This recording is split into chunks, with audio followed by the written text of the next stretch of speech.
Ladies and gentlemen, the situation is now official. The trial of Paul-Henri Damiba has formally started. The former leader of Burkina Faso, the man who lost power, fled the country, and disappeared into exile, is now being held in a military detention facility in Ouagadougou. The government led by Ibrahim Traoré has spoken, and the list of charges has been publicly presented. We now have a clear picture of what Damiba is up against. The death penalty has been removed from consideration. That option is no longer on the table because Burkina Faso gave Togo a written guarantee. So if you are Damiba right now, you are not thinking about execution. You are thinking about how many years or decades you might spend behind bars. Here is what is known so far. The authorities are not pursuing Damiba on a single charge. They are throwing the full weight of the law at him. First comes the money, what many call the root of all evil. He is accused of stealing public funds while serving as president of Burkina Faso. In simple terms, corruption, money laundering, and enriching himself at the expense of the people. The government's position is that he looted the country while he was in charge. The second set of charges involves politics and power. Prosecutors claim he attempted to have President Ibrahim Traoré assassinated. They also allege he was involved in planning multiple coup attempts, many of them from exile. According to the accusations, he sought to dismantle everything the current government has been building. I am choosing my words carefully here, because the principle of innocent until proven guilty still applies. These remain allegations. Corruption cases are sadly common across Africa. Many political leaders treat public office as a personal business opportunity, and Damiba is being presented as one example among many in West Africa.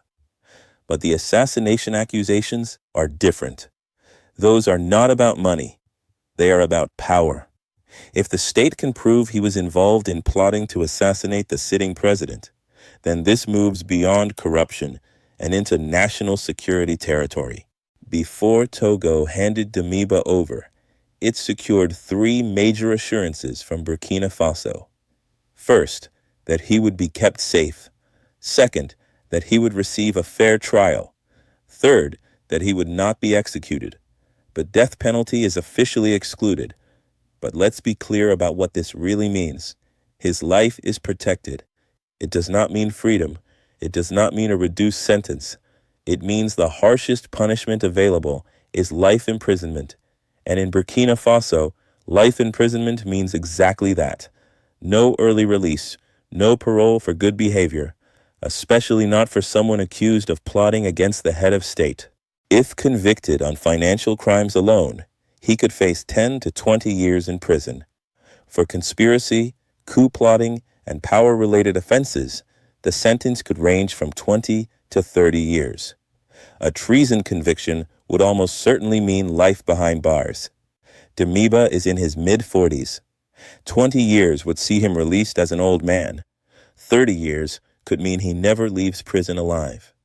This is the message Burkina Faso is sending to anyone who tries to destabilize the current revolution. You can run, you could hide, but if you are caught, it is over. For nearly 3 years, Togo sheltered Damiba. He lived in a government compound in Lomé.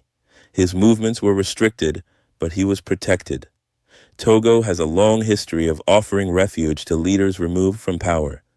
That practice ended in mid-January. Political asylum in Africa no longer guarantees immunity from extradition. Damiba was detained by security forces and transferred to Burkina Faso within a day. The big question everyone is asking is why now? Several things changed. First, Burkina Faso did not simply ask politely. They applied serious pressure. West African politics has shifted. Burkina Faso is no longer isolated. It is part of the alliance of Sahel states, alongside Mali and Niger. 3 revolutionary governments that have distanced themselves from ECOWAS and formed a new bloc. When one of these states makes a demand, the others are watching closely. That collective pressure carries weight. Togo remains in ECOWAS, but the old regional order is weakening. When Burkina Faso demanded Damiba's return, with Mali and Niger standing firmly behind it, Togo had to calculate carefully. Was protecting one failed leader worth straining relations with three powerful neighbors?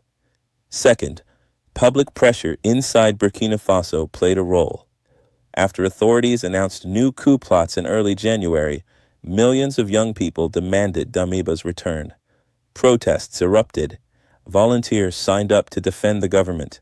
This was real anger from real people. Togo saw a united population backed by allied governments.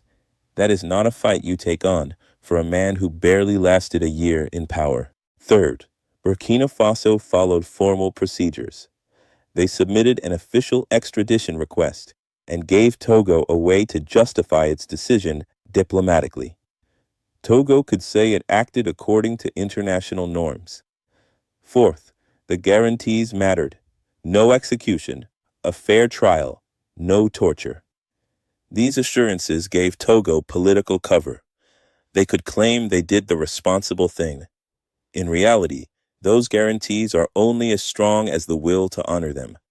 If they are broken, Togo has little leverage. In the end, keeping Damiba became more trouble than releasing him. This case is bigger than one individual. It sets a new standard. Across Africa, exiled leaders are paying attention. West Africa once operated under an unwritten rule. If you were overthrown, you went into exile and your country left you alone. It was never law, but everyone respected it. That rule has now been broken. I am not saying Togo acted wrongly. Personally, I support the extradition, but the implication is serious. Any exiled leader can now be requested back home. Look at Cameroon. The main opposition figure, Maurice Kamto, lives in exile. Many believe he won the election. His life was at risk at home. The Cameroonian government has tried repeatedly to have him returned. If enough pressure is applied, what protection does exile really offer? The same principle applied to Damiba. The shield that once protected exiles is weakening. Former leaders across the region are watching closely. The former Gambian president, in exile since 2017 in Equatorial Guinea, is facing potential prosecution for serious human rights abuses. A special tribunal is prepared. The former Guinean president, overthrown in 2021, is facing new treason charges. His future is uncertain. In Niger, the former president remains detained inside the presidential palace, held alongside the man who removed him. His lawyers say he is being used as a human shield. The UN has called his detention unlawful. The government has refused to comply. In Burkina Faso itself, Blaise Compaoré, who ruled for nearly 3 decades, remains in exile in Côte d'Ivoire. Despite rumors, there is no confirmed evidence of his death. He was sentenced in absentia to life imprisonment for complicity in the assassination of Thomas Sankara. The pattern is clear. Exiled leaders are no longer safe by default. Damiba was in Togo, a diplomatic mediator state, and was handed over in less than a day. Every former leader in exile is now asking the same question. Am I next? This precedent changes everything.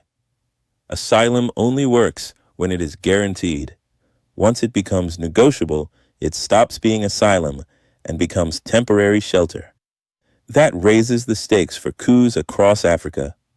Removing someone from power is no longer enough. You must deal with them permanently if they remain a threat. Damiba is now detained in Ouagadougou. Charges are public. Guarantees are signed. There is still no trial date, no confirmation of legal representation, and no clear timeline. That is what the world will be watching. Western media will follow this closely. They will search for any sign of abuse or misconduct. Information warfare is already ongoing against the AES states. This trial must be handled transparently and strictly by the law. If done properly, it sends a powerful message that Ibrahim Traoré governs by law, not revenge. Broadcasting the trial would remove doubt and silence critics.